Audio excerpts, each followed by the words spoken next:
सभी विद्यार्थियों का Vidya Niketan senior secondary school के इस ऑनलाइन यूट्यूब चैनल पे सभी का स्वागत है। और हम पढ़ रहे हैं भौतिक विज्ञान, और भौतिक विज्ञान में अभी अपना चैप्टर कौन सा है? इलेक्ट्रोस्टैटिक्स। तो इलेक्ट्रोस्टैटिक्स में अपना जो लास्ट टॉपिक था उसमें हमने किसकी बात की थी? विद्युत बल रेखाओं की बात की थी, विद्युत बल रेखाओं के गुणधर्म की बात की थी। तो उसमें हमने शायद 6-7 गुणधर्म देख लिए, 2 गुणधर्म और हैं, उनकी हम बात करेंगे और वो आप जानेंगे। तो नेक्स्ट जो इसकी प्रॉपर्टी क्या है, जो हमने पता नहीं कितने पढ़ लिए थे, आपने 5-6 होंगे, वो बाद में नोट कर लेना, लेकिन एक बार हम एक्सप्लेनेशन दे रहे हैं, इनको समझ रहे हैं। तो हमने बात की थी कि किसी स्थान पर विद्युत बल रेखाओं की संख्या, ठीक है ना, संख्या किसके समानुपाती होती है? उस स्थान पर विद्युत क्षेत्र की तीव्रता के समानुपाती होती है। विद्युत क्षेत्र की तीव्रता, इंटेंसिटी की क्या होती है? समानुपाती होती है। ये नेक्स्ट अपना एक प्रॉपर्टी है, वो क्या है कि किसी स्थान पर विद्युत बल रेखाओं की संख्या उस स्थान पर विद्युत क्षेत्र की तीव्रता के समानुपाती होती है। इसका मतलब क्या है? इसका मतलब ये है कि यदि किसी स्थान पर विद्युत बल रेखाओं की संख्या ज्यादा है, किसी स्थान पर विद्युत बल रेखाओं की संख्या ज्यादा है, वहां पे विद्युत क्षेत्र भी क्या होगा? ज्यादा, क्योंकि संख्या यानी नंबर, यहां पे आप देखो, electric field intensity is proportional to number, ठीक है ना। फील्ड की इंटेंसिटी नंबर्स की क्या है? प्रोपोर्शनली है, उसके समानुपाती है। तो इसका मतलब क्या है? यदि नंबर ज्यादा है तो इंटेंसिटी क्या होगी? ज्यादा होगी, और नंबर कम है तो इंटेंसिटी क्या होगी? कम होगी। और इसका मतलब क्या है? ये नंबर क्या हो गए? ज्यादा हो गए। तो ये नंबर ज्यादा है तो यहां पर जो इलेक्ट्रिक फील्ड जो है उसकी इंटेंसिटी ई वेक्टर वो भी क्या है? आपके पास में ज्यादा, ठीक है ना। और दूसरी भाषा में क्या कह देते हैं, क्या कह सकते हैं कि जब नंबर ज्यादा है, यदि किसी स्थान पर नंबर ज्यादा है, या जैसे हम बात करें किसी स्थान पर पॉपुलेशन ज्यादा है, तो वो कैसा एरिया होगा? क्राउडेड एरिया होगा, सघन एरिया होगा। तो इसका मतलब है जहां सघन है, बल रेखाएं सघन है, वहां पर भी विद्युत क्षेत्र आपका क्या है? ज्यादा। दोनों बातें कह सकते हैं। पहली बात तो आपको ये कहनी है क्या कि किसी स्थान पर विद्युत बल रेखाओं की संख्या उस स्थान पर विद्युत क्षेत्र की तीव्रता के समानुपाती होती है। आपने ये बात कह दी कंप्लीट। बाद में आपको क्या कहना है कि इसका मतलब ये हुआ कि जहां पर सघन है, बल रेखाएं सघन है, वहां पर विद्युत क्षेत्र ज्यादा है, और ज्यादा को क्या कहते हैं? प्रबल। तो वहां पर विद्युत क्षेत्र आपका कैसा होगा? प्रबल होगा।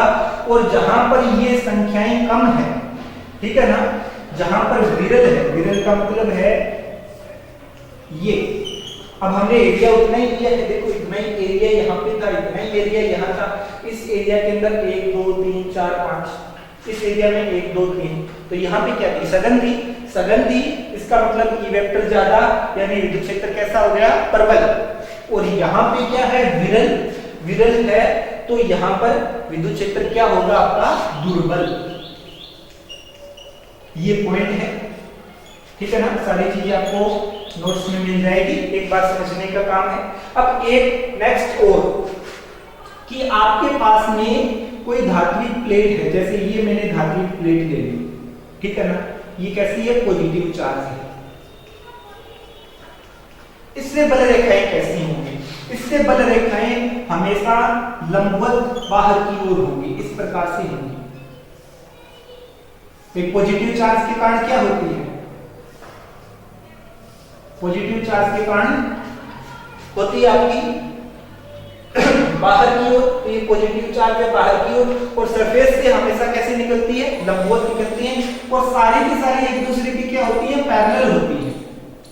ये बल रेखाएं पैरेलल है, तो इनके बीच में कोई भी आप पॉइंट लो, ईच पॉइंट पर विद्युत क्षेत्र की तीव्रता क्या होती है? समान होती है। और इस प्रकार से ये विद्युत क्षेत्र बनता है ना, इसको बोलते हैं समरूप विद्युत क्षेत्र।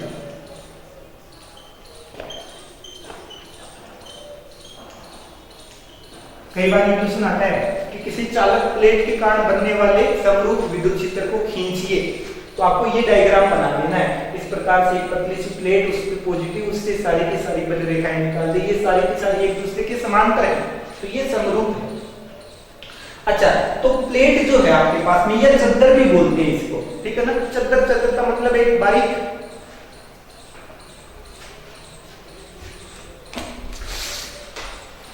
चद्दर क्या है, जैसे ये आपके पास में ये पेज है, ये बुक्स है, ये इसका पेज है, ठीक है ना। तो इस प्रकार से यदि कोई चद्दर बना दे, ठीक है ना, तो उसके कारण जो विद्युत बल रेखाएं निकलेगी या तो बाहर की ओर निकलेगी या इस साइड के अंदर निकलेगी, दोनों साइड के अंदर निकलेगी। तो वो किस प्रकार से होगा, आपका समरूप विद्युत क्षेत्र होगा। यदि चद्दर के कारण, ये कुचालक भी हो सकती है, चालक भी हो सकती है, दोनों के कारण विद्युत क्षेत्र बनता है, ठीक है ना। तो चद्दर के कारण आगे और पीछे बनने वाला कैसा होता है, आपका समरूप विद्युत क्षेत्र। एक होती है प्लेट। प्लेट की कुछ मोटाई होती है, जैसे ऐसी हम मेटल की प्लेट लेके आ जाए, ठीक है ना, तो वो क्या हो गई, प्लेट। तो इससे इस तरफ विद्युत बल रेखाएं निकलेगी इस प्रकार से और मेरी साइड में निकलेगी, तो इससे बनने वाला विद्युत क्षेत्र भी कैसा होता है, आपका समरूप विद्युत क्षेत्र होता है। और एक होता है गोला। कोई भी चालक गोला है, गोले से निकलने वाली बल रेखाएं इस प्रकार से होंगी, ठीक है ना। मतलब सरफेस के पॉइंट से तो ये भी 90 डिग्री पे निकलती हैं, लेकिन ये क्या होती है, पैरेलल नहीं होती है कि क्या ये दो आपको पैरेलल दिखाई दे रही है इस प्रकार से, जैसे कि आवेशित गोला है, तो ये दो बल रेखाएं क्या आपको पैरेलल दिखाई दे रही है, नहीं दे रही है, लेकिन ये दो दिखाई दे रही है, दे रही है। तो ये पैरेलल नहीं है। पैरेलल नहीं होने के कारण ये विद्युत क्षेत्र बनता है ना, वो यहाँ पे ज्यादा हो गया, जैसे इस पॉइंट पे आगे पॉइंट पे बढ़ते जाएंगे वैसे वैसे कम हो जाता जाएगा। तो इससे बनने वाला क्या होता है, असमरूप। असमरूप विद्युत क्षेत्र है ये, समरूप नहीं, समान नहीं। प्रत्येक स्थान पे समान हो वो कैसा होता है, समरूप विद्युत क्षेत्र होता है। और जो प्रत्येक स्थान पे समान नहीं हो, अलग अलग स्थानों पे अलग अलग मान हो जिसका, वो क्या होता है, असमरूप। इसके लिए आगे अपने को डेरिवेशन करनी पड़ेगी, इसलिए मैं ये आपको समझा रहा था इस प्रकार से पॉजिटिव। अब ये प्लेट है ना, इससे इस तरफ भी होता है, इस तरफ भी होता है, बहुत साइड होती है, वो आगे की बातें हैं। तो ये इसके गुणधर्म हो गए। तो ये दो गुणधर्म बचे थे। पहला गुणधर्म मैंने ये बताया कि किसी स्थान पर विद्युत बल रेखाओं की संख्या उस स्थान पर विद्युत क्षेत्र की तीव्रता की क्या होगी, समानुपाती होगी। इसका मतलब है जहां पर बल रेखाएं सघन होंगी वहां पर विद्युत क्षेत्र कैसा होगा, प्रबल, और जहां पे विद्युत बल रेखाएं दुर्बल होंगी, विरल होंगी, वहां पे विद्युत क्षेत्र कैसा होगा, दुर्बल। और उसके बाद में आपको बताना है कि किसी आवेशित प्लेट से या चद्दर से बल रेखाएं, ठीक है ना, एक दूसरे के समांतर होती हैं और हमेशा इससे लंबवत निकलती है, और प्रत्येक स्थान पर विद्युत क्षेत्र का मान क्या रहता है, समान होता है, यानी समरूप विद्युत क्षेत्र बनता है। अब इसके बाद में आज का टॉपिक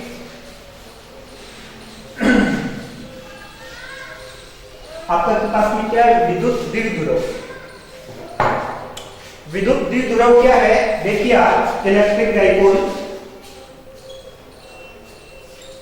आपके पास में चार्ज है, दो चार्ज है, ये प्लस क्यू चार्ज और ये माइनस क्यू चार्ज, दो आवेश हो गए, ठीक है ना। और दोनों अति अल्प दूरी पे हमने रखे हैं, मतलब आपके पास में आवेश कितने, दो आवेश, और दोनों आवेशों के पास इनका परिमाण क्या है, समान। इसका मैग्नीट्यूड देखोगे, देखो आप, प्लस क्यू का मैग्नीट्यूड देखोगे तो वो भी क्यू, माइनस क्यू का मैग्नीट्यूड देखोगे वो भी क्यू, यानी दो आवेश और दोनों का समान परिमाण, मैग्नीट्यूड को परिमाण बोलते हैं, वैल्यू होती है मैग्नीट्यूड। और चार्ज कैसे हैं आपके, विपरीत आवेश हो गए, ठीक है ना। और दोनों अति अल्प दूरी पे रखे हुए हैं, अति अल्प दूरी पे रखे हुए हैं। और ये जो व्यवस्था है, ये व्यवस्था क्या कहलाती है, विद्युत द्विध्रुव कहलाती है। डेफिनेशन में नीचे लिख दूंगा, आप पहले इस चीज को समझे क्या, कि आपके पास में दो आवेश हैं, दो आवेश जिनका परिमाण समान हो और जो प्रकृति में विपरीत हो, अति अल्प दूरी पे रखे हो, वो व्यवस्था एक विद्युत द्विध्रुव का क्या करती है, निर्माण करती है, ठीक है ना। यहाँ पे जो ये A है ना, वो हम पहले R लेते हैं, उसकी तुलना में क्या होता है, लेस होता है, ठीक है ना, उसकी तुलना में less than and less than, उससे बहुत छोटा होता है जो A हमने लिया है। और ये 2A हमने क्यों लिया है, डिस्टेंस के लिए 2A इसलिए लिया है कि जब भी हम आगे इसके डेरिवेशन करते हैं तो उस डेरिवेशन के लिए हमें मिड पॉइंट से कैलकुलेट करने की, डिस्टेंस कैलकुलेट करने की आवश्यकता पड़ती है। यदि आप केवल a लोगे तो ये a/2 हो जाएगा, इधर भी क्या हो जाएगा, a/2 हो जाएगा, तो ये कैलकुलेशन लेंथी हो जाएगी। तो इससे बचने के लिए हम इस टोटल डिस्टेंस को ही क्या ले लेते हैं, 2a ले लेते हैं। तो मिड पॉइंट से a इधर रह गया, a इधर रह गया, आपकी कैलकुलेशन क्या हो जाएगी, आसान हो जाएगी। अब देखो वो परिभाषा डालेंगे हम उसकी, किसकी, विद्युत द्विध्रुव की समान परिमाण व विपरीत प्रकृति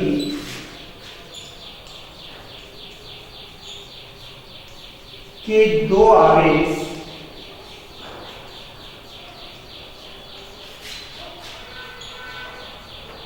जब अति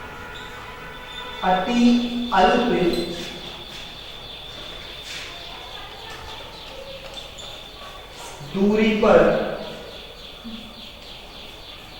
रखे जाते हैं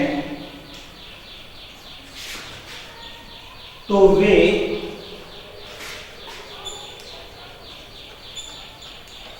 विद्युत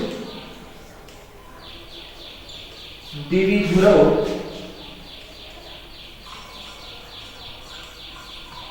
का निर्माण करती हैं।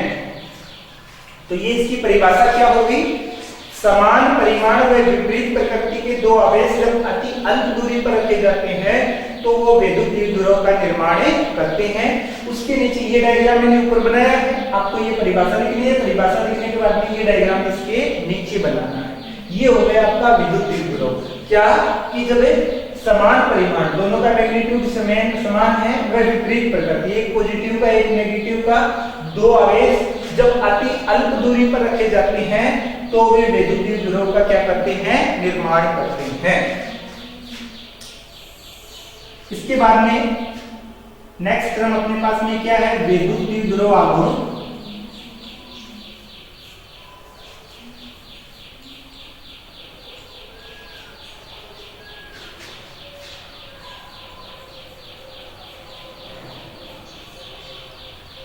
विद्युत द्विध्रुव आघूर्ण क्या है,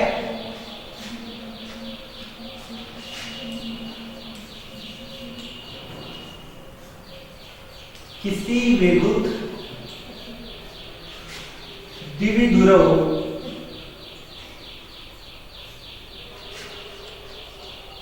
के किसी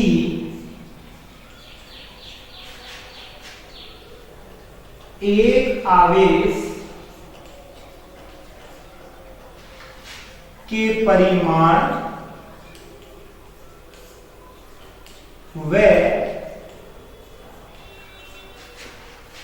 दोनों के मध्य की दूरी का गुणनफल, मध्य की दूरी का गुणनफल क्या कहलाता है, विद्युत द्विध्रुव आघूर्ण कहलाता है।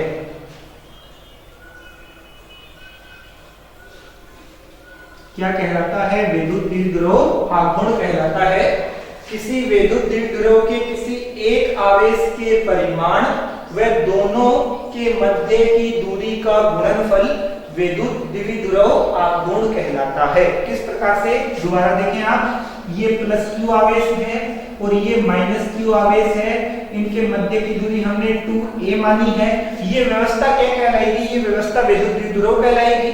विद्युत द्विध्रुव आघूर्ण क्या है, इन दोनों में से किसी एक आवेश का परिमाण, तो वो सेम रहेगा, प्लस क्यू का भी क्यू माइनस क्यू का भी क्यू, किसी भी एक आवेश का परिमाण आपके पास में क्यू हो गया और दोनों के मध्य की दूरी क्या हो गई आपकी 2a, q इंटू 2a। यह क्या कहलाता है, विद्युत द्विध्रुव आघूर्ण कहलाता है और इसको किससे डिनोट करती है, p से डिनोट करती है। तो p बराबर q इंटू क्या हो गया 2a। और इसके सदिश फॉर्म की यदि हम बात करें तो इसका सदिश रूप होगा p vector equal to q into 2a vector, ये इसकी वेक्टर फॉर्म होगी, ठीक है। और इसके मात्रक की बात करें तो